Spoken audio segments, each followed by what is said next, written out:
మనకి మహిమ ఘనత ప్రభావం కలుగును గాక. ఉదయకాలం చేరువచ్చిన ప్రతి ఒక్కరికి ప్రభు అయిన యేసుక్రీస్తు నామములో శుభములు.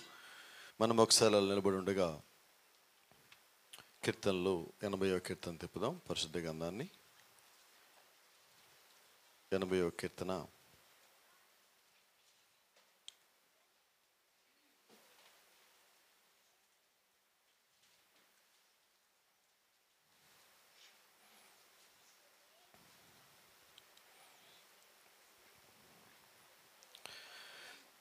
ఎనిమిదవ వచనం నుంచి చదువుదాం. నీవు ఐగుప్తులో నుండి ఒక ద్రాక్షవల్లిని తెచ్చితివి, అన్యజనులను వెళ్ళగొట్టి దాన్ని నాటితివి, దానికి తగిన స్థలము సిద్ధపరచుతివి. దాని వేరు లోతుగా పారి అది దేశమంతటా వ్యాపించను. Praise the lord. ఒకసారి మత్తయి సువార్త 28వ అధ్యాయము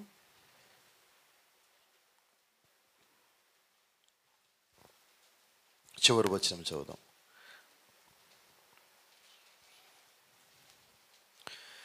నేను మీకు ఏ ఏ సంగతులను ఆజ్ఞాపించుతున్నో వాటన్నిటినీ గైకొనవలెనని వారికి బోధించడి. ఇదిగో నేను యుగ సమాప్తి వరకు సదాకాలము మీతో కూడా ఉన్నానని వారితో చెప్పాను. Praise the lord.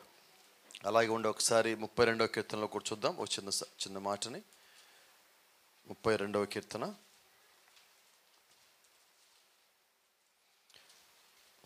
7-8 వచనాలు చూద్దాం. నా దాగుచోటు నీవే, శ్రమలో నుండి నీవు నన్ను రక్షించదవు. విమోచన గానములతో నీవు నన్ను ఆవరించదవు. నీకు ఉపదేశము చేసేదను, నీవు నడవలసిన మార్గమును నీకు బోధించదను. నీ మీద దృష్టి ఉంచి నీకు ఆలోచన చెప్పేదను. Praise the lord. ప్రార్థన చేసుకుందాం. పరిశుద్ధుడా, జీవముగల దేవ, జీవాధిపతి నాయన, యొక్క ఉదయకాల సమయంలో నాయన యొక్క సదిలో నిలబడి నీవు మాకు ఇచ్చిన లేఖన భాగం నుంచి ఒక భాగం చదివి ఉండగా దాన్ని వివరించేవాడు ఈ గ్రంథానికి గ్రంథకర్తవు నీవు, పరిశుద్ధాత్మనిచ్చేవాడు బోధించేవాడు నీవై ఉండగా నాయన నీ యొక్క సన్నిధిలో తరల వంచి ప్రార్థిస్తూ ఉండగా నీ బిడ్డలుగా ప్రభా మేము నీ కొరకు ప్రార్థిస్తూ ఉండగా నీ యొక్క స్వరమును ఈ ఉదయకాలం మా మధ్యలో ఉంచండి. నీ యొక్క ఆత్మను ఈ ఉదయకాలం మా మధ్యలో ఉంచండి.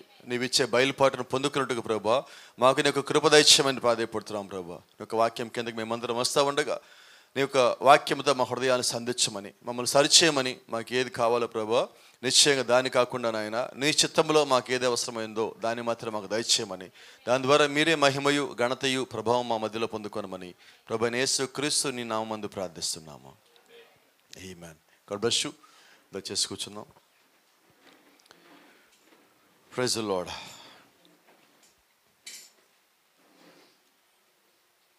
దేవుని నామానికి మహిమ కలుగును గాక. కొంచెం జాగ్రత్తగా చూద్దాం. చివరిలో మనం చదివిన ఒక చిన్న భాగాన్ని. నీ మీద దృష్టి ఉంచి నీకు ఆలోచన చెప్పేదను, నీకు ఉపదేశం చేసేదను, నీ నడవలసిన మార్గమును నీకు బోధించదను. Praise the lord. ఒకవేళ దేవుడు ఇదే మాట ఈ రోజు కానీ మనతో మాట్లాడాలనుకుంటే కొన్ని మాటలు మనం చూద్దాం. మొదటగా దేవుడు నీకైనా నాకైనా ఏదైనా చెప్పాలంటే ఆయన నిన్ను నన్ను చూడవలసి ఉన్నాడు. ఆమేన్. లేఖనం సెలవిచ్చినట్లుగా అంటే మనం ఏం చేస్తున్నామో దేవుడు మొదటగా చూడాలి. నేను సరిచేయాలన్నా దేవుడు నిన్ను ముందుగా చూడాలి. నీకు కావాల్సి నీకు చెప్పటానికి నువ్వు ఎంత సిద్ధపడున్నావు వినటానికి అనే దేవుడు ముందుగా చూడాలి. అంటే దేవుడి చిత్తానికి మనం లోబడకుండా, దేవుడి దగ్గరికి రాకుండా, దేవుడి దృష్టిలో మనం పడకుండా ఏదియూ చేయలేము. కొత్త నిబంధనలో యేసుక్రీస్తు ఒక మాట చెప్తూ ఉంటాడు, నా తండ్రి నాకు ఏమి చూపిస్తాడో లేకపోతే ఏది చెప్తాడో అది తప్ప నేను వేరే ఏది చెయ్యను. నేను మొదటగా చూడాలి, ఆ తర్వాత నేను చేయాలి. ఒక నిజమైన దేవుడు కుమారుడు ఎలాగ ఉండాలో ప్రభు యేసుక్రీస్తు మనకు అక్కడ మాదిరి చూపిస్తున్నారు. మరి ఈరోజు మన భూమి మీదుగా లేఖనానుసారంగా ఆయన ఒక కుమారులు కుమార్తెలను పిలువబడుతున్నాం.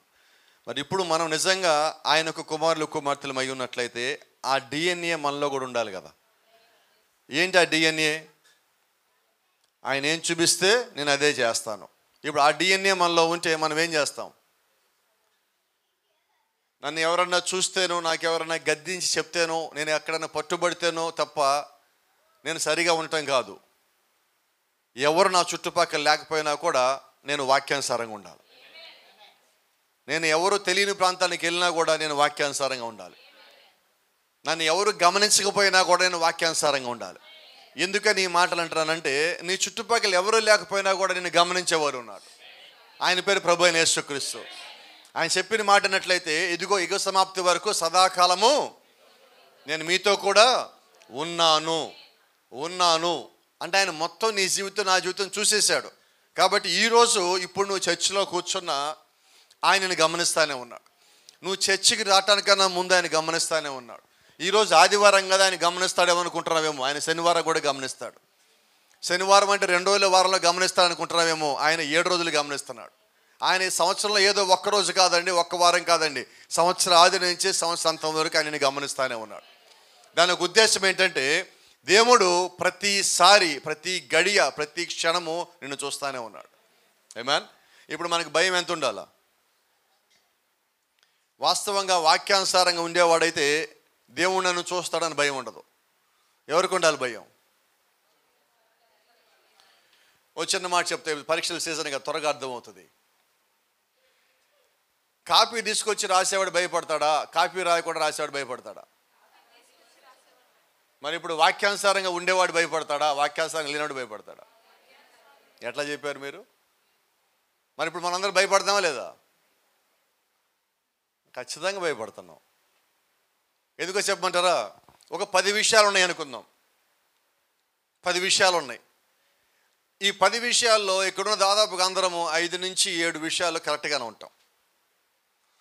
ఒక దాంట్లో 50-50 కొట్టాం, ఇంకో దాంట్లో 60-40 కొట్టాం, ఒక దాంట్లో మాత్రం 0గా ఉంటాం. 10 విషయాలు ఉన్నాయి. ఈ 10లో నీకు 100కి 100 వస్తేనే నువ్వు దేవుని ఒక్క వాక్యానుసారంగా ఉన్నట్టు. నాకు 7 వచ్చినాయి కదా అంటే నడవదండి. నేను ఎప్పుడు చెప్తా ఉంటాను, దేవుడు కానీ పరీక్ష పెడితే 1 మార్కు తగ్గినా ఫెయిలే, 1 మార్కు తగ్గినా కూడా ఫెయిలే.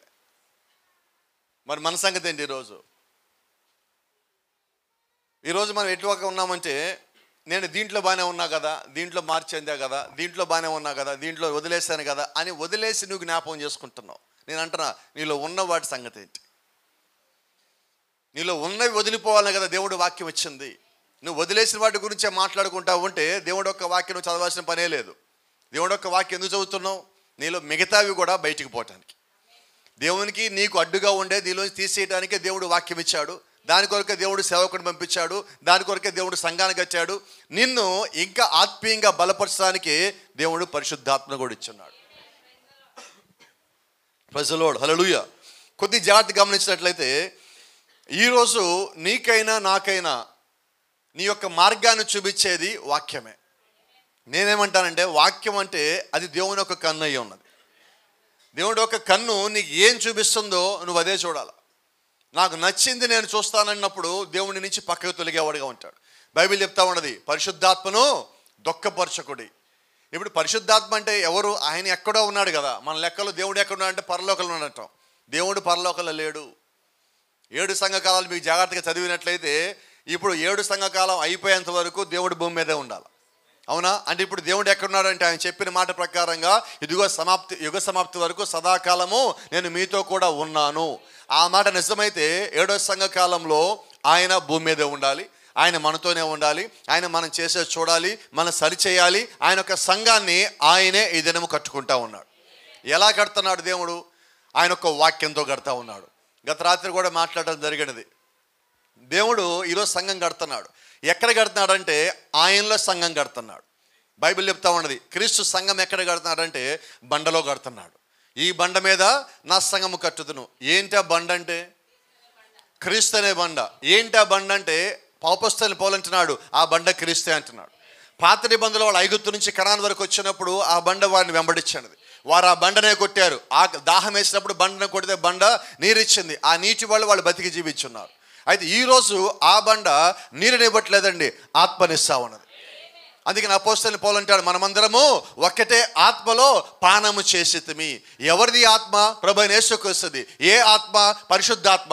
ఎక్కడి నుంచి వచ్చింది? క్రీస్తు నుంచి వచ్చింది. క్రీస్తు ఏమై ఉన్నాడు? వాక్యమై ఉన్నాడు. వాక్యమైన క్రీస్తు అక్కడ బండగా ఆయన మన మధ్యలో కనిపిస్తున్నాడు. ఏంటి ఆ బండ అంటే? బయలుపాటు, ప్రత్యక్షత. Praise the lord. ఓ చిన్న మాట మీకు జ్ఞాపకం చేస్తా. బండలో ఉన్నవారు ఎప్పుడైనా పాడైపోతారా? బండలో ఉన్నవారు చెడిపోతారా? ఏంటి ఆ బండ అంటే? ప్రభువైన యేసుక్రీస్తు అంటున్నాం. సరే, మంచిది. దేవుడు మోషే చనిపోయినప్పుడు ఎక్కడ పాతి పెట్టాడు? గట్టిగా రావట్లేదు. ఎక్కడి నుంచి? బండలో పాతి పెట్టాడు. ఎందుకని? లూసిఫర్ అడిగాడు వచ్చి, ఎక్కడ పాతి పెట్టాడు చెప్పండి, ఎక్కడున్నాడు మోషే, ఎక్కడున్నాడు మోషే? ఎందుకు మోషే కావాలంటే మోషే మీద ప్రేమ కాదండి. దేవుడు అంతకుముందు ఒక మాట చెప్పాడు, మోషేని చూపిస్తా, ఇదిగో మోషే, నువ్వు ఫరోకును నీ అన్న అహరోనుకు నువ్వు దేవుడు అన్నాడు. నేను తప్ప వేరే దేవుడు లేడన్న దేవుడు మోషేని దేవుడు అన్నాడు. కాబట్టి ఇప్పుడు మోషే శరీరం దొరికితే, సమాధి ఎక్కడ దొరికితే వాడు దాన్ని ఒక పుణ్యక్షేత్రం చేస్తాడు. ఇప్పుడు దేవుడు ఏం చేశాడు? లూసిఫర్ సంగతి దేవుడికి ముందు తెలుసా తెలీదా? తెలిసి దేవుడు ఏం చేశాడు? మోషేని దేవుడు ఆయన లోపల పెట్టుకున్నాడు. ఆమేన్. ఇప్పుడు ఆ సమాధి చేసింది ఎవరంటే దేవుడే చేస్తున్నాడు. ఇప్పుడు ఆ సమాధి ఎక్కడ చేశాడు? బండలో చేశాడు. ఆ బండలో చేసిన తర్వాత సుమారుగా 1550 సంవత్సరాల తర్వాత ఇదే మోషే మత్తయి సువార్త 17వ అధ్యాయంలో రూపాంతర కొండ మీద మళ్ళా కనిపించున్నాడు. ఎలా ఉన్నాడు మోషే? యాజ్ ఇట్ ఈజ్గా ఉన్నాడు. ఒక్క రోజు కూడా వయసు పెరగల మోషేకి. ఎందుకని పెరగలేదంటే క్రీస్తులో ఉన్నాడు. మీరు ఎంత జాగ్రత్తగా లేఖను చదివితే అక్కడ మీరు గమనిస్తారంటే, పేతురు అంటాడు, ప్రభువా మోషేకి ఒకటి, నీకొకటి, ఏలియాకి ఒకటి గుడాలా కడతామన్నాడు. అంటే ఇప్పుడు వచ్చిన వ్యక్తి మోషేలాగా కనిపిస్తే నాకు ఈయన మోషే అనేది. అన్ని ఏళ్ళు పాతి పెట్టబడ్డా కూడా మోషే ఎలాగున్నాడంటే అంతకుముందు ఎలాగైతే ఉన్నాడో అలాగే ఉన్నాడు. ఎందుకంటే క్రీస్తులో పాతి పెట్టబడ్డాడు. ఈ రోజుకు దానికి సాదృశ్యంగానే మనమందరము ప్రభు అయిన యేసు క్రీస్తు నామంలో పాతి పెట్టబడి ఉన్నాం. ఆయన యొక్క నామములో బాప్తిజం పొంది ఆయనలో పాతి పెట్టబడి ఉన్నాం. మనమందరం ఒక్కటే శరీరంలోకి బాప్తిజం పొందిన వారమై ఉన్నాం. ఎలా మనం దేవుడి యొక్క సంఘమై ఉన్నామంటే ఇదిగో ఇలాగ దేవుడి యొక్క సంఘమై ఉన్నాం. మరి క్రీస్తు పరలోకంలో ఉంటే ఇప్పుడు మన క్రీస్తు ఎలా పాతి పెట్టబడ్డాం? 2 రకాలుగా. ఒకటి, ఆయన చెప్పిన వాక్యం నమ్మి, ఆయన చెప్పిన వాక్యం అంగీకరించి, గతంలో ఆయన చేసిన ఏవైతే ఉన్నాయో వాటిని చదివి, వాళ్ళు చదివినప్పుడు దేవుడు మనకు సహాయం చేసి అవి అర్థమయ్యేలాగా చేసిన తర్వాత అప్పుడు ఒక విశ్వాసం కలిగి మనమందరం దేవుని లోపలికి వచ్చి ఉన్నాం. ఆమేన్. ఇప్పుడు మనం ఏమై ఉన్నామంటే దేవుని యొక్క సంఘమై ఉన్నాం. ఎందుకు దేవుని యొక్క సంఘమై ఉన్నాం? వాక్యము ద్వారా మనం వచ్చి ఉన్నాం. ఆమేన్. ధైర్యంగా ఒక మాట చెప్తా, ఇక్కడున్న వాళ్ళు ఎవరైనా కూడా ఇదిగో నేను పాల్ గారు చెప్పడం వల్ల దేవునిలోకి వచ్చాను అని కానీ మీరు అన్నట్టయితే మీరు ఇంకా పొరపాటులో ఉన్నారు. మీకు ఇంకా వాక్యం అర్థం కాలేదని. పాల్ గారు చెప్పడం వల్ల దేవునిలోకి రావు. దేవుడు వల్లే నువ్వు దేవునిలోకి వస్తావు. నీ వల్ల కూడా నువ్వు దేవునిలోకి రావు. దేవుడి చిత్తానుసారంగా ఉండటం వల్లే నువ్వు దేవునిలోకి వస్తావు. ఒక చిన్న మాట, దేవుడు కానీ దావీదుని చూడకపోతే, దావీదుని పిలవకపోతే, దావీదు దగ్గరికి సమూయేలుని కానీ పంపించకపోతే, దేవుడు సమూయేలు ద్వారా దావీదుకి అభిషేకం ఇవ్వకపోతే దావీదు రాజు అవుతాడా? అవడండి. దావీదు జీవితం మొత్తం ప్రారంభించిన దగ్గరించి ముగింపు దాకా గొర్రెల కాపరిగా ఉండాలి. అయితే అందరూ దావీదులో గొర్రెల కాపరం చూస్తే దేవుడు మాత్రం రాజును చూస్తున్నాడు. Praise the Lord. అంటే లోకమును నీలో చూసేది వేరు, దేవుడు నీలో చూసేది వేరు. ఎందుకని ఇక్కడ దేవుని కని గురించి మనం మాట్లాడుతున్నామంటే లోకానికి కనబడదని దేవుడిని లోపల పెట్టున్నాడు, లోకము చూడలేని దాన్ని దేవునిలో చూస్తున్నాడు. కాబట్టి లోకము చేరలేని స్థితికి దేవుడిని తీసుకెళ్లేవాడిగా ఉన్నాడు. Praise the Lord. బైబిల్లో మీరు ఒకసారి చూస్తే పాత నిబంధనలో గిద్యోను అని ఒక వ్యక్తి ఉన్నాడు. దేవుని యొక్క దూత అక్కడికి వచ్చే సమయానికి గిద్యోను ఎక్కడున్నాడు? గాని వెనకాల దాక్కొని గోధుమలు తీసుకొచ్చి దోళ్ళెల్ల కొట్టుకుంటా నేను మా ఫ్యామిలీని పోషించుకోవాలా, నేను నా ఫ్యామిలీ బాగుంటే చాలనుకుని ఉన్నాడు. కానీ ఇప్పుడు దేవుడు ఏం చేశాడు? అసలు గిద్యోను వచ్చింది దేనికి?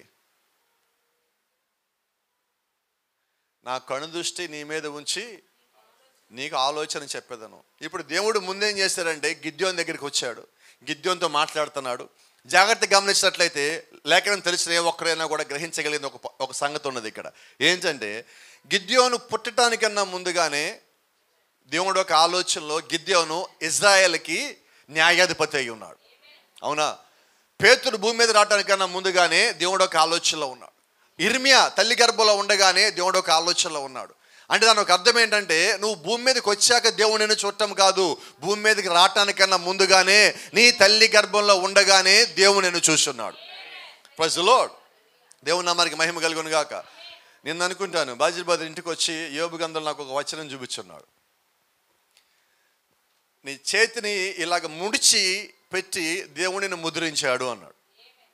నాకు చూసినప్పుడు అనిపించింది, ప్రతి ఒక్కడికి దేవుడు భూమి మీదకి వచ్చేటప్పుడు వానికి వాని పని అప్పచెప్పి తిని అన్నాడు. ఆమేన్. అంటే నువ్వు భూమి మీద రావటానికన్నా ముందుగానే నీ చెయ్యి ఇలా బిగించబడిందంటే, చిన్నపిల్లలు తల్లి గర్భంలో ఉండగా వాళ్ళు పిడికిలు బిగించి ఉంటాయి, అవునా? అంటే దేవుడు నిన్ను ఎప్పుడు ముద్రించున్నాడు అంటానికి అది ఒక రుజువు అయి ఉన్నది. యోబు మహాభక్తుడు కాబట్టి ఆయన జరిగేది ముందుగా చూస్తున్నాడు కాబట్టి ఆయన చెప్తా ఉన్నాడు, ఇది ఆయన ఇలా చెయ్యి బిగించి నిన్ను ముద్రేశాడు. అంటే ఈ ముద్రలో ఏముండదంటే నువ్వు ఏం చెయ్యాలో దేవుడు రాసి పెట్టున్నాడు. ఆమేన్. దాన్ని హిందువులు తీసుకొచ్చి ఏం చేస్తారు తెలుసా? దాన్ని జాతకం అంటున్నారు వాళ్ళు. రేఖల్లో లేదండి, దేవుడు రాసిన దాంట్లో ఉన్నది. ఆమేన్. ఇప్పుడు ఇవన్నీ పోతే పనులు చేస్తున్నాం, అప్పుడు ఏమవుతుంది? రాడ్ బెండింగ్ పని చేస్తూ ఉంటారు, వాళ్ళు చేయి చూస్తారు మీరు, ఏమి కనబడే చేతిలో మొత్తం అన్నీ వెళ్ళిపోయినాయి, ఏం చేద్దాం? కోపం రాదుకో మాట చెప్తా, వాళ్ళ చేతుల్లో గీతలు ఏం లేవు కదా, మరి ఇప్పుడు వాళ్ళు జాతకం లేనట్ట. ఇక్కడ దేవుడు ఒక ఆలోచన అంటే, నువ్వు భూమి మీదకి వచ్చేసరికి ఆయన ఒక ఆలోచన నీ గురించి ఒకటి కలిగి ఉన్నాడు. నువ్వు ఏం చేసినా ఎక్కడ పరిగెత్తినా లాస్ట్గా ఆ పని చేయాల. కానీ మనం ఏం చేస్తామంటే దేవుడిని తప్పించుకొని తిరుగుతూ ఉంటాం. నువ్వు ఎంత తప్పించుకుంటే దేవుడికి అంత దగ్గరగా తిరుగుతూ ఉంటాడు, అవునా? ఇప్పుడు ఇంకో సంగతి కూడా జ్ఞాపకం చేస్తారు. నా గురించి చెప్తా ఒక 2 నిమిషాలు మీకు. చాలా చేద్దాం అనుకున్నాను నేను జీవితంలో, చాలా చోట్లకి పరిగెత్తా, చాలా సంపాదించా, చాలానే కూడబెట్టా. అయితే ఏం చేసినా స్టార్ట్ చేయగానే హైలోకి వెళ్ళిపోయేది. కొద్ది కాలానికి దాంట్లో ఉండాలనిపించేది కాదు, అలాగైపోయేది. అక్కడి నుంచి ఇక్కడికి, ఇక్కడి నుంచి అక్కడికి, అక్కడి నుంచి తిరుగుతూనే ఉన్నా. హైదరాబాద్, బొంబాయి, చెన్నై, బెంగళూరు తిరిగినట్టుగానే ఉన్నాం. అన్నీ చేస్తాను, అన్నీ బాగానే ఉన్నాయి.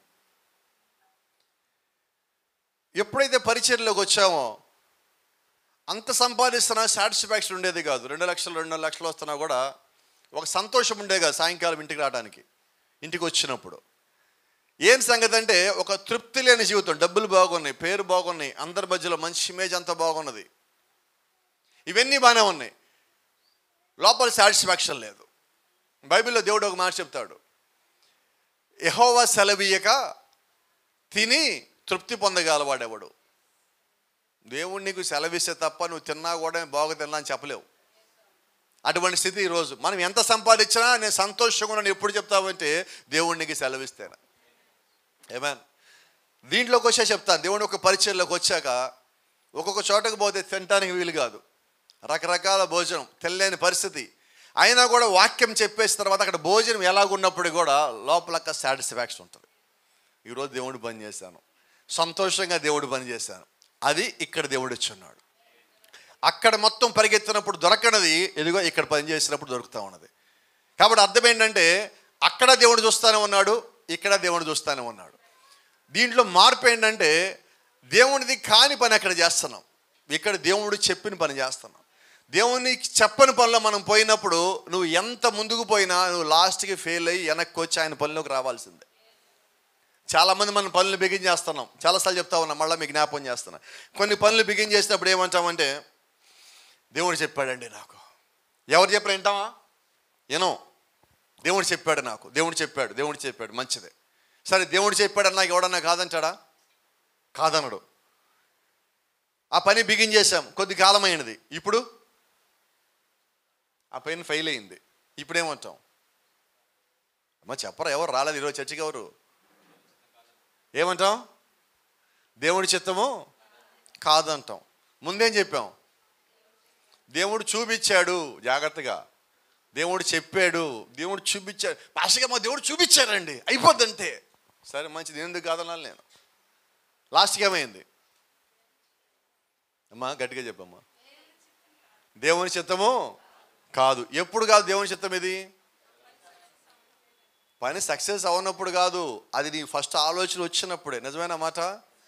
ఆలోచన వచ్చినప్పుడు మనం ఏమనుకున్నాం? ఇప్పుడు మన విషయానికి వద్దాం. భూమి మీద 2 ఆత్మలు ఉంటాయి. ఒకటి పరిశుద్ధాత్మ, ఒకటి దురాత్మ. ఈ పరిశుద్ధాత్మని ఇమిటేట్ చేసేది దురాత్మ, అనుకరించేది.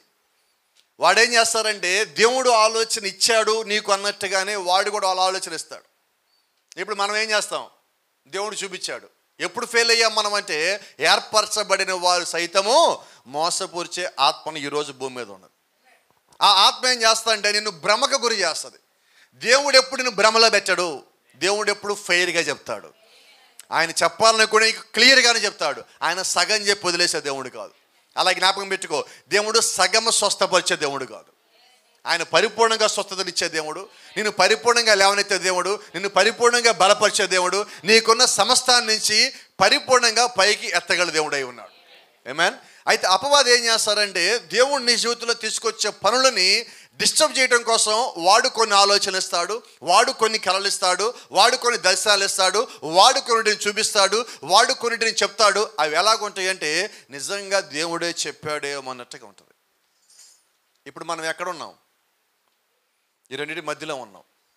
ఏది దేవుడు చూపించాడో, ఏది అపవాది చూపించాడో అది నీకు తెలియాలంటే నువ్వు వాక్యంలో కట్టబడిన వాడివై ఉండాలి. నువ్వు వాక్యంలో కట్టబడినప్పుడు అపవాది నీకు ఒక ఆలోచన ఇచ్చాడు, ఒక మాట చెప్పాడు, ఒక కళ, ఒక దర్శనం వచ్చింది. నువ్వు ఎమ్మటే ఏం చేస్తావంటే దేవుని యొక్క వాక్యంతో సరిపోల్చుకుంటావు.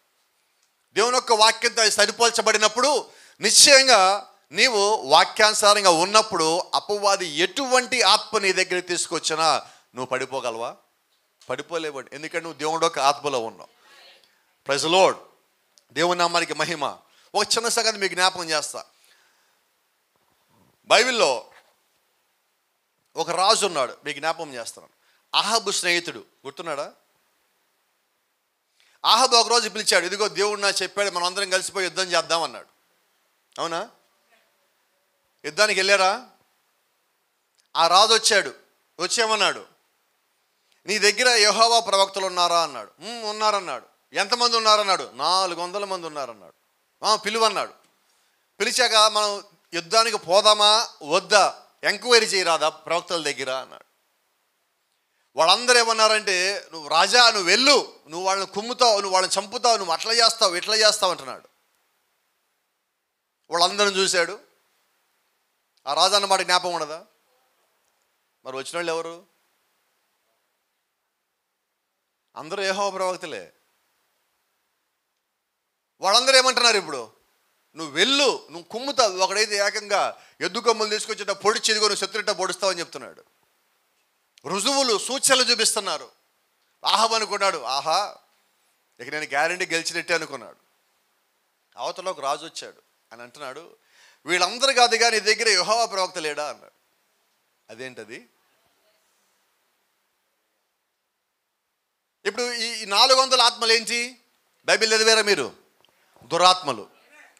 ఈ దురాత్మలు వచ్చి ఏం చెప్తున్నాయి? యెహోవా నామములోనే దురాత్మలు అబద్ధం పలుకుతున్నాయి.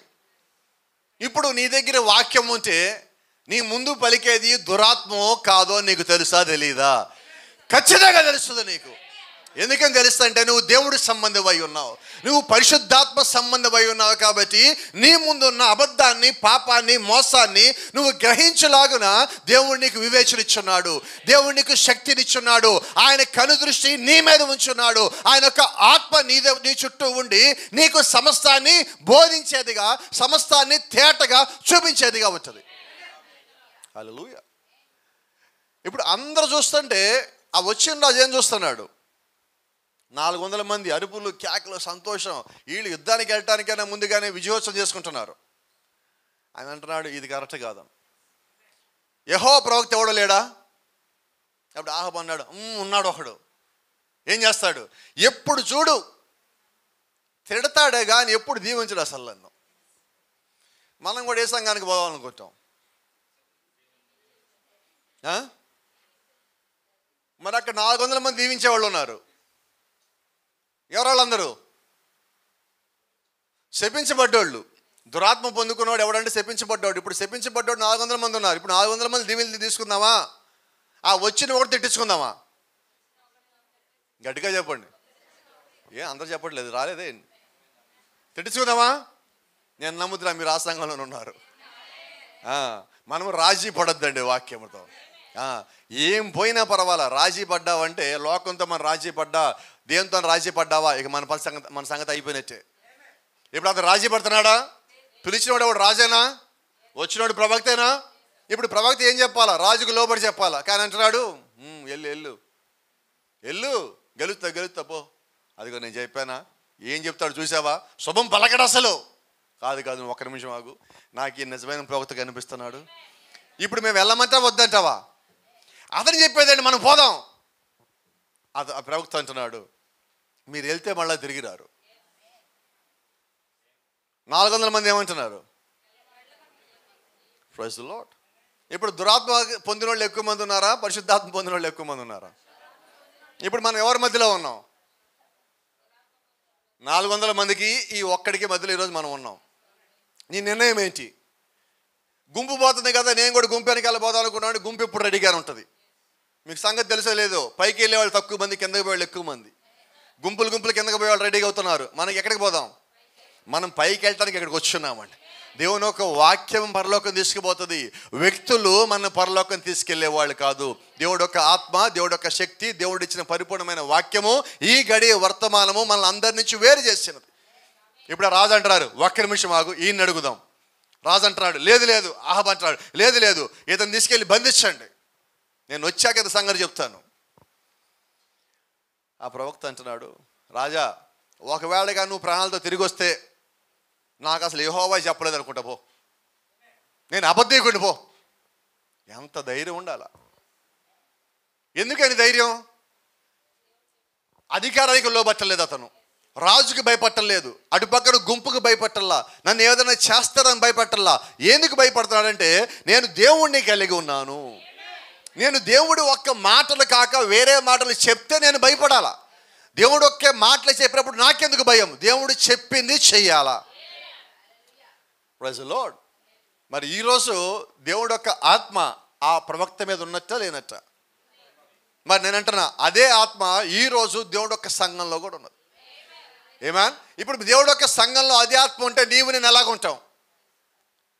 నీ పక్కన ఒక తప్పు జరుగుతుంది, నీ కళ్ళ ముందు ఒక తప్పు జరుగుతుంది, వాక్యానికి వ్యతిరేకమైన జరుగుతుంది, నువ్వైతే ఏం చేస్తావు? అదే ఆత్మ ఉంటే. బైబిల్ చెప్తా ఉన్నది, ఆయన రోషం కలిగిన దేవుడు. మరి ఆ రోషం ఎక్కడుందంటే నీ యొక్క జీవితంలో ఉన్నది, నీ యొక్క సాక్ష్యంలో ఉన్నది. నిన్ను ఎక్కడ పడేసినా, అతను తీసుకెళ్ళి జైల్లో పడేశారు, అతను భయపడుతున్నాడా? మీకు సంగతి తెలుసా? ఇతను ఓడిపోయాడు, ఈ రాజు పోయి అవతల రాజు స్వాధీనం చేసుకున్నాడు. ఇతను తీసుకెళ్ళి గుంటలో పడేశాడు. ఇతనికి ఏం చెప్పాడంటే, ఇతని చీకటి గదిలో పడేయండి, నేను వచ్చే వరకు ఇతనికి మంచి ఆహారం పెట్టకండి, చేదు ఆహారం పెట్టండి, నేను వచ్చాక ఇతని సంగతి చూస్తా.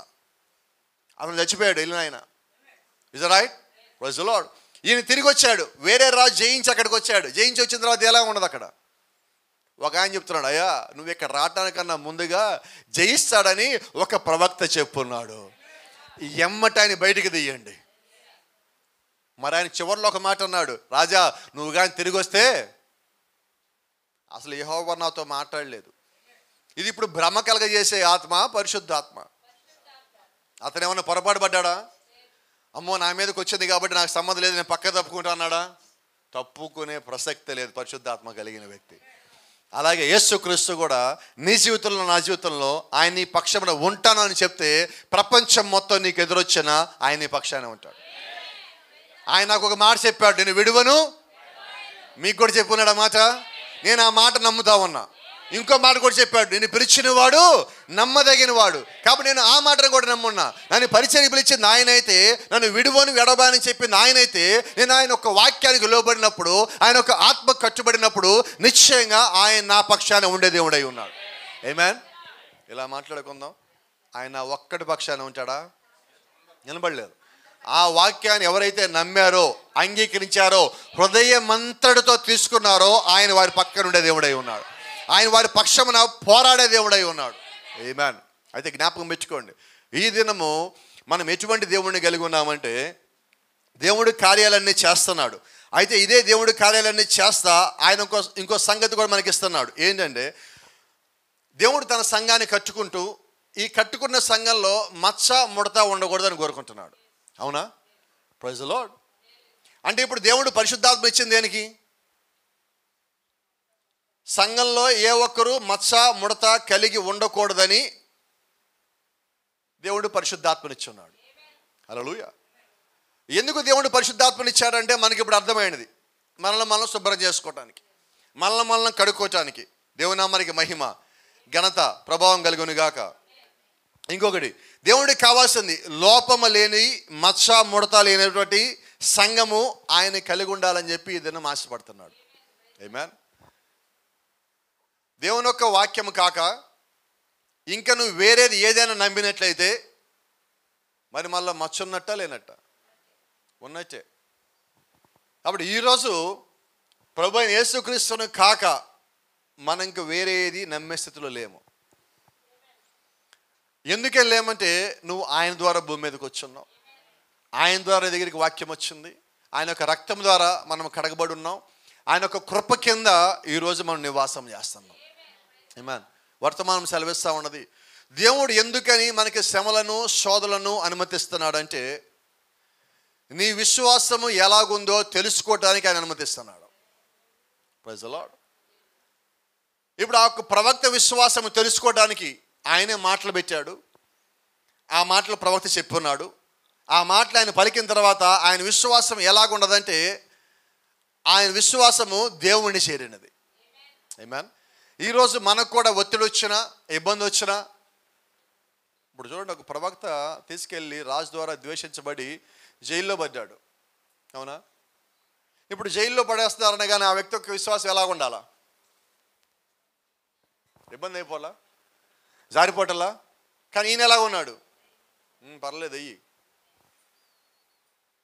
అంటే అతనికి తెలుసు నేను నిజాయితీగా ఉన్నానా లేనా, వాక్యానుసారంగా ఉన్నానా లేదా.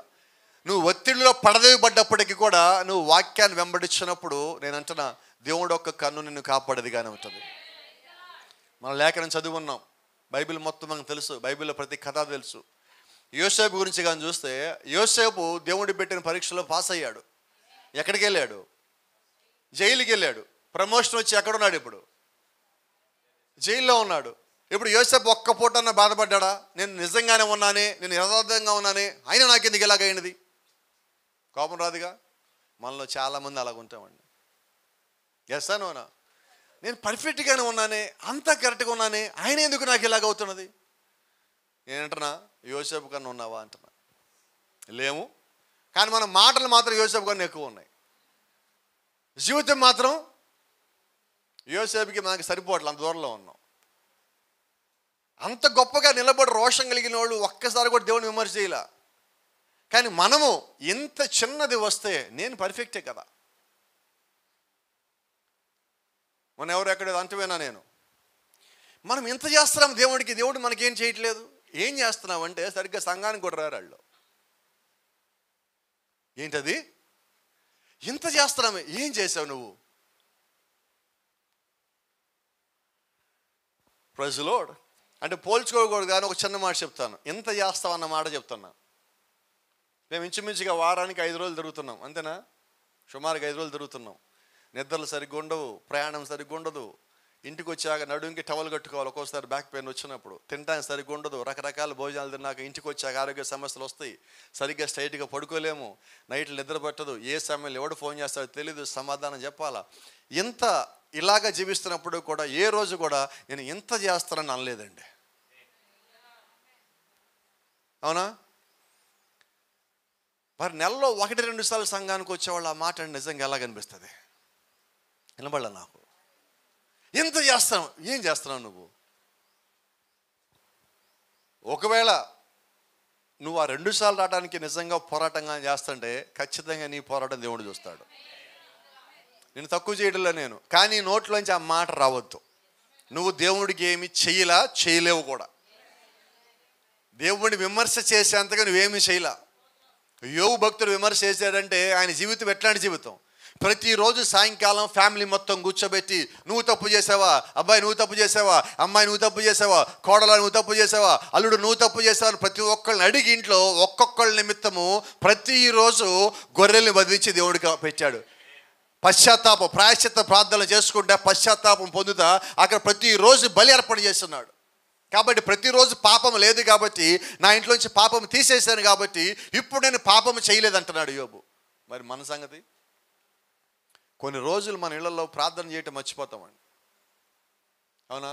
చాలామంది కోపడమాకడ నా మీద, ఒత్తిడిలో ఉంటాం. మనం చేసే పనులు కూడా అలాంటివి, ఉద్యోగాలు అలాంటివి. కొన్నిసార్లు సగం తినేసా గుర్తొస్తుంది. ఏంటది? భోజనం ముందు ప్రార్థన చేయలేదని సగం తినేసా గుర్తొచ్చాక అప్పుడు నోట్లో ముద్ద పక్కన బొగ్గలో పెట్టి చెయ్యి ఇక్కడ భోజనం మీద పెట్టి అప్పుడు ప్రార్థన చేస్తారు. కానీ అది కూడా నేను మెచ్చుకుంటాను. ఎందుకంటే నువ్వు ఆపేయాలి, ఇంకా అయిపోయింది, ఇంకెందుకని తినేసేయటల్లా. అక్కడి నుంచి అన్న ప్రార్థన సంతోషం నాకు. ఎలా ఉన్నామంటే ఈరోజు మనము దేవుడికి కృతజ్ఞతలు చెల్లించడం కూడా మర్చిపోతున్నాం. నేను అదంటున్నా. అయితే జ్ఞాపకం చేసుకో, దేవుడు నేను చూస్తున్నాడా? నువ్వు మర్చిపోతున్న సంగతి ఆయన తెలియదా? అన్నీ మర్చిపోతాం మనం. కానీ దేవుణ్ణి మనం అడిగే విషయంలో మాత్రం మనకి ఎప్పుడు మొదటిపోయి రాదు మనకి. ఒక్కరోజన ప్రభువా నేను మర్చిపోయి అడగటం ఈరోజు అడుగుతాను అన్నావా? అసలు గ్యాప్ ఇచ్చింది ఇప్పుడు అడగటానికి. కొద్దిమంది ప్రార్థన చేయరు కానీ దేవుణ్ణి మాత్రం అడిగేటప్పుడు, వంట చేసేటప్పుడు అడుగుతూనే ఉంటారు, ఇల్లు ఉడిచేటప్పుడు అడుగుతూనే ఉంటారు. వాళ్ళ మైండ్ అంతా ఇంకో చోట ఉంటుంది, వాళ్ళు అడుగుతే పనిలోనే ఉంటారు. ప్రార్థన మాత్రం ఇవన్నీ ఇస్తే ప్రభువా నేను నీకు ప్రార్థన చేస్తా. ఎందుకు రావట్లేదు అయ్యి? వినబడి గట్టిగా చెప్పండి అమ్మా. స్వరాలు తెచ్చారు, మంచి స్వరాలు మీకున్నాయి, పాటలు పాడేప్పుడు వింటా కదా నేను. గట్టిగా చెప్పండి. ఈరోజు మనకు వచ్చే ఆశీర్వాదాలని మనమే ఆలస్యం చేస్తున్నాం. ఎందుకంటే దేవునికి లోబడక, దేవునికి కట్టుబడక, సరైన ప్రార్థనా జీవితం మనం కలిగి ఉండక, సరైన సంఘక్రమం మనం కలిగి ఉండక ఈరోజు మనం దూరం చేసుకుంటున్నాం. అయితే అదే సమయంలో జ్ఞాపకం పెట్టుకోండి, ఈ పూట, ఈ గడియ, ఇప్పుడు మనం ఉన్న ఈ క్షణంలో కూడా పరిశుద్ధాత్ముడు మనతో పాటే ఉన్నాడు. ఆయన మన పక్షమనే ఉన్నాడు. నీ బలహీనత ఏంటో నీకు తెలియజేస్తున్నాడు. నీకు బలము ఎక్కడ పొందుకోవలసి ఉన్నావో తెలియజేస్తున్నాడు. ఎక్కడ నీకు బలం ఉందంటే వాక్యంలో బలం ఉన్నది, నీ విశ్వాసంలో బలం ఉన్నది, నీ ప్రార్థనలో బలం ఉన్నది, నీ యొక్క సమర్పణలో బలం ఉన్నది, నువ్వు తీసుకున్న తీర్మానంలో నీవు బలము కలిగి ఉన్నావు. అయితే ఈరోజు తీర్మానం తీసుకొని వదిలిపెట్టినప్పుడు నువ్వు బలం కలిగి లేవు, బలహీనత కలిగి ఉన్నావు. నువ్వు ఒక తీర్మానం చేసుకుంటే ఏది ఏమైనా నువ్వు దానికి కట్టుబడి ఉండాలి. దేవుడికి మనం మాట ఇచ్చాం, ఏం చేద్దాం? గట్టిగా చెప్పరండి. Praise the Lord. దేవుని నామానికి మహిమ ఘనత ప్రభావం కలుగును గాక. ఎందుకని అంటున్నానంటే, నువ్వు ఒక తీర్మానం చేసుకోవాలన్నా అది దేవుడి యొక్క చిత్తమై ఉండాలి. మన సొంతానికి తీర్మానం చేసుకుంటే ఆ తీర్మానములు నిలబడవు. నువ్వు దేవుడిని ప్రార్థించి దేవుడి దగ్గర నువ్వు మొర పెడతావో, కన్నీరు గారుస్తావో, దేవుడితో సమాధానం పడతావో, నువ్వు చేసిన పని ఆయన దగ్గర ఒప్పుకుంటావో, నీ తప్పును బయట చేయాలనుకుంటావో, ఏం చేయాలనుకున్నావో నువ్వు చేయగాని దేవుడి దగ్గర తీర్మానం తీసుకునే ముందు, ప్రభువా నేను ఈ తీర్మానం తీసుకుంటున్నా, ఈ నిర్ణయం తీసుకుంటున్నా, నేను దీని ప్రకారంగా జీవించాలి, నాకు సహాయం చేయని అడిగి అప్పుడు నువ్వు తీర్మానం చేసుకో. ఆ తీర్మానం ప్రకారంగా నువ్వు జీవించడం కొరకు ప్రయాసపడుతున్నప్పుడు అప్పుడు పరిశుద్ధాత్ముని సహాయం చేసేవాడై ఉంటావు. ఆమేన్. దేవుడి సహాయం లేకుండా నువ్వు తీసుకున్న ఏ నిర్ణయము కూడా పరిపూర్ణం అవ్వదు. నువ్వు తీసుకున్న తీర్మానమే కానీ, నువ్వు చేసే చిన్న పని అయినా కాదు. నేను ఎప్పుడు చెప్తా ఉంటా, ఆదివారం చర్చ్ అయిపోగానే ఇంటికి వెళ్ళగానే మనం ఏం చేస్తాం? ఫస్ట్ గట్టిగా చెప్పండి. బైబిల్ పక్కన పెట్టి ఫోన్ తీసుకొని మంచం మీదకి వెళ్ళిపోవాలా? ఎస్తా నోనా? 99.9%. అలా గుమ్మంలోకి వెళ్ళి ఇలా చెప్పులేపగానే అందరిని ఒక్క క్షణం ఆపి, ఇంటి యజమాని ఎవరో వాళ్ళు ఒక్క నిమిషం ఆపి, ఈరోజు విన్న వాక్యము మనందరిలో ఫలించాలి అని ఇంట్లో ఒక్క నిమిషం ఆపి ప్రార్థన చేశాక మిగతా పనులకు పోండి. నువ్వు మంచం మీదకి పోయి ఫోన్ తీసినా ఆ చేసిన ప్రార్థన, విన్న వాక్యం లోపల తిరుగుతుంటుంది. నువ్వు ఏదంటే చూడలేకపోయి దేవునికి సహాయం చేస్తాడు. ఏ ఆలోచన రానియకుండా దేవునికి సహాయం చేస్తాడు. యోబు చేసిన పని అదే. ప్రతిరోజు తన కుటుంబంతో కలిసి మాట్లాడటం, వాక్యాన్ని పంచుకోవటం, సాక్ష్యాలు పంచుకోవటం. ఈరోజు మన కుటుంబంలో మనం అలాగున్నామా? బిజీ అయిపోయాం. చుట్టాల గురించి, స్నేహితుల గురించి, ఆఫీసుల సంగతులు, ఉద్యోగంలో సంగతులు, వ్యాపారాల సంగతులు, రోడ్డు మీద కనిపించినవి. ఇక స్త్రీలైతే ఇంటి చుట్టుపక్కల ఏ ఉన్నాయో మొత్తం ఒక పుస్తకం రెడీ చేస్తుంది భర్త ఇంటికి రాగానే చెప్పడానికి. ఎస్సా నోనా? ఆయన వల్ల కాదంటాడు, కానీ ఆమె ఏమంటుంది? వినపడలేదండి నాకు. నువ్వు వెంటనేగా నువ్వు మాట్లాడేదావు, నేను చెప్తా నేను అంటదామా? ఆయన వింటాడా ఇప్పుడు? ఏం చేయాలి? ఎడిపోతాడు ఆయన, ఎక్కడికి పోలేడు, ఇల్లు ఒక్కటే ఉండేది. అంటే ఈరోజు మనం ఎలా ఉన్నామంటే వాళ్ళు ఇంకో మాట అంటారు, నువ్వు పొద్దుననగా పోతావు, నువ్వు సాయంత్రానికి వస్తావు. ఇవన్నీ ఎవరు చెప్పాలి మరి? నేను చేసుకుంది దేనికి? Praise the Lord. మీ కామెంట్ వినబడుతున్నట్టుంది. కొన్నిసార్లు మనకి అనవసరమైన సంగతులు కూడా మనం వినాల్సి వస్తుంది. ఎలాగో చెప్పనా? ఒకసారి ప్రభువుని యేసుక్రీస్తుని జ్ఞాపకం చేసుకోండి. ఆయనకి ప్రార్థన చేసే వాళ్ళు అందరూ అన్ని మంచి సంగతులు చెప్తారా? అన్నీ చెప్తూ ఉంటారు వాళ్ళు. ఇప్పుడు ఆయన ఏం చేస్తున్నాడు? మరి మనం కూడా ఏం చేయాలి? మనం క్రీస్తు వలె ఉండమని బైబిల్ చెప్తుంది కదా. ఏం చేద్దాం? కాబట్టి విందాం. ప్రభువా ఇదిగో ఇంటికి వెళ్తున్నాం, అన్నీ వినటానికి సరిపడా సహనం నాకు ఇవ్వు ప్రభువా అని ప్రార్థన చేసుకుని ఇంటికి రండి. దేవుడు మీకు శక్తిని ఇస్తాడు, సహనాన్ని ఇస్తాడు. అలాగే అదేంటో తెలియదు, ఇళ్లలో స్త్రీలు కంప్లైంట్ చేస్తూ ఉంటారు, పని చేసి చేసి నాకు చెయ్యి అంతా నొప్పి వచ్చేసింది, నడిచి నడిచి కాళ్ళంతా నొప్పులు వచ్చేసినాయి, చదివి చదివి తలంతా నొప్పి వస్తుంది. ఇన్ని చెప్తారు కానీ మాట్లాడి మాట్లాడి నోరు నొప్పి వచ్చిందని ఎప్పుడు చెప్పరు. మరి మర్మం ఏంటో నాకు అర్థం కాదు. 7 ముద్రలు అర్థమే కానీ ఈ ముద్ర అర్థం కావట్లేదు నాకు. అది కూడా శరీరంలో భాగమే, కానీ అది మాత్రం ఎప్పుడు అలసిపోయిన జ్ఞాపకం కూడా లేదు నాకు. కానీ అదేదో పాటలు పాడమనండి, కాసేపు గట్టిగా చెప్పరు ఏంటండి, ప్రార్థన చేయమనండి సంఘంలో, లేదు అవ్వదు. జ్ఞాపకం పెట్టుకో, నువ్వు దేవుడి సంబంధివి, నువ్వు దేవుడిని ఘనపరచడానికి ప్రతి సమయంలో ముందుండాల. కాబట్టి నేనేమంటానంటే వ్యర్థమైనవి బయట పడేయండి, ఒకేసారి పడేయలే మనకున్న బలహీనత. కాబట్టి ఏం చేద్దామంటే తగ్గించుకుంటూ పోదాం. దేవుని సంబంధించిన మాటలు మనం ఎక్కువ మాట్లాడుతూ ఉన్నప్పుడు నేను ఒక మాట చెప్తా, మన లోపలికి తెలియకుండా పరిశుద్ధత వస్తుంది. ఆమేన్. మనం ఇంకొకరి గురించి విమర్శ చేయకుండా మాట్లాడుకుంటున్నప్పుడు దేవుడు యొక్క ఆత్మ మన లోపలికి రావటానికి అన్ని రకాల ఏర్పాట్లు జరుగుతాయి. కాబట్టి ఎక్కువగా మన ఇతరుల విషయాలు మాట్లాడటం మానేస్తే సగం దేవుడిని పొందుకున్నట్టే. మనం మాట్లాడే మాటల్లో ఇతరుల గురించి కాక దేవుడి గురించి అయితే ఇదిగో ఇంకొక పావు మనం సంపాదించినట్లే. ఇక మిగతాది ఏదైనా ఉన్నదంటే మనం జీవించే జీవితము, మన యొక్క ప్రార్థన, మన యొక్క విశ్వాసము దేవుణ్ణి మనతో పాటు ఉండేలాగా చేస్తుంది. ఆయన మాట ఇచ్చేసాడు, ఇదిగో యుగ సమాప్తి వరకు సదాకాలం మీతో కూడా ఉన్నాను. ఆయన ఉండేలాగా చేసుకోవడం ఇప్పుడు మన పని అయి ఉన్నది. కాబట్టి పరిశుద్ధాత్మ ఈరోజు మనతోనే ఉన్నాడు, దేవుని కన్ను మనతోనే ఉన్నది, దేవుని యొక్క ఆత్మ మనల్ని వెంబడిస్తానే ఉన్నది. ఒక చిన్న సంగతి చెప్తా, నీవు ఇక్కడ ఉన్నావు, నీ శత్రువు ఎక్కడో ఇంకొక చోట ఉన్నాడు. నీ శత్రువు ఎంత దూరంగా ఉన్నప్పటికీ కూడా దేవుడు నీ శత్రువు ఏం చేస్తున్నాడో నీకు తెలియజేయగల సమర్థుడై ఉన్నాడు. ఆమేన్. ఎందుకంటే నువ్వు చూడలేవు, నువ్వు పక్కింట్లో ఉన్నవాడిని చూడలేవు, పక్క వీధిలో వాడిని చూడలేవు, పక్క రాష్ట్రం దేశంలో వాడిని చూడలేవు, కానీ దేవుడు చూడగలడు.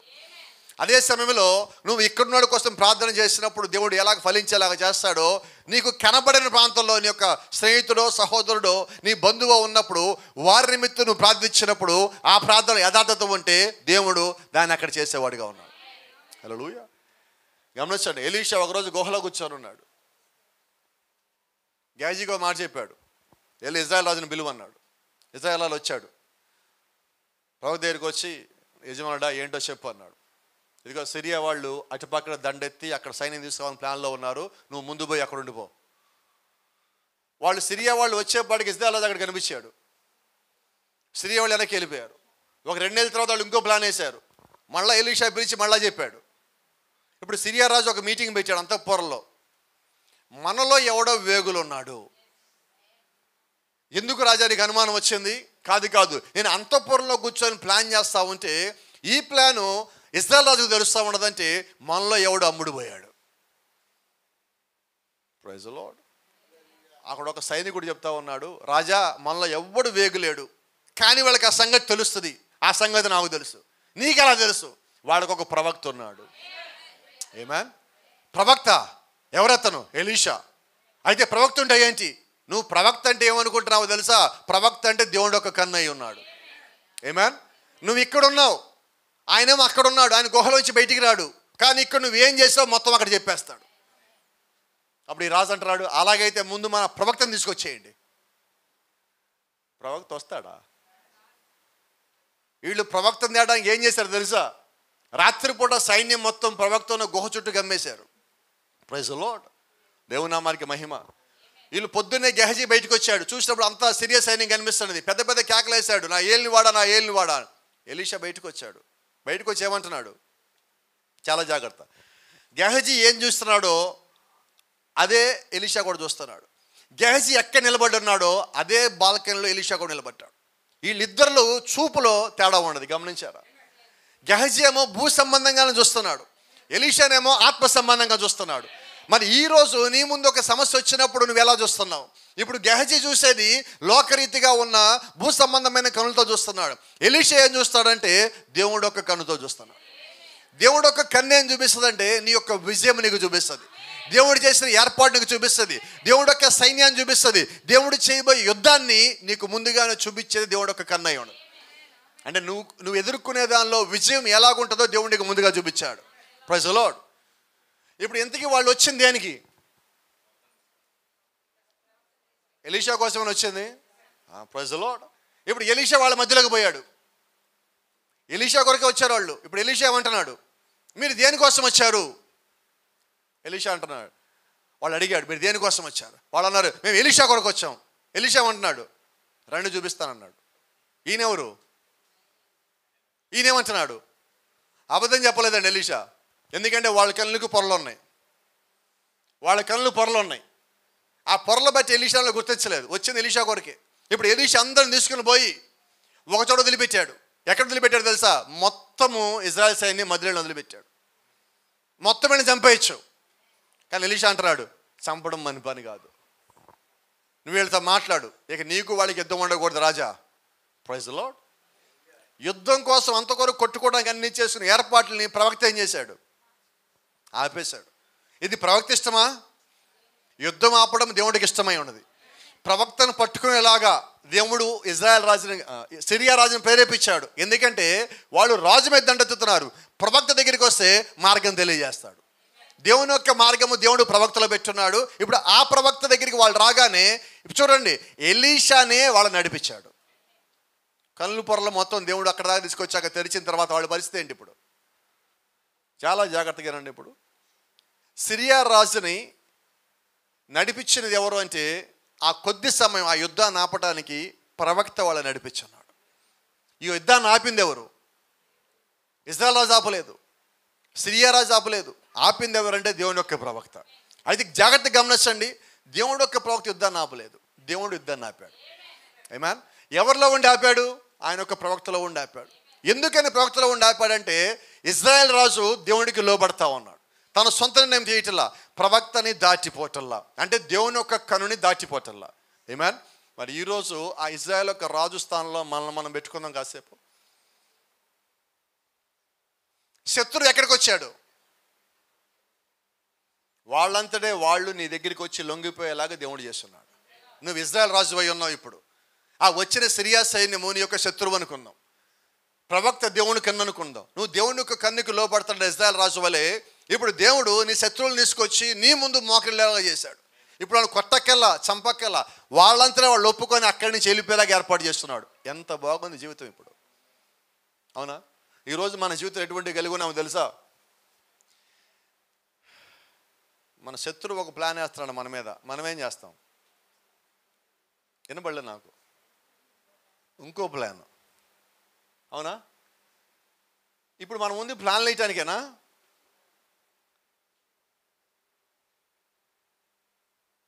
జయించడానికి. చాలామంది జయించడం అంటే చంపడం అనుకుంటున్నారు. కాదండి, కొన్ని చంపకుండా కూడా జయించవచ్చు. చాలామందికి చెప్తాను నేను, ఇళ్లలోనే శత్రువులు ఉంటారు మనకి, బయట ఎక్కడ ఉండరు, అవునా? దావీదుకి ఇంట్లో ఉన్నాడా బయట ఉన్నాడా? ఎవరైనా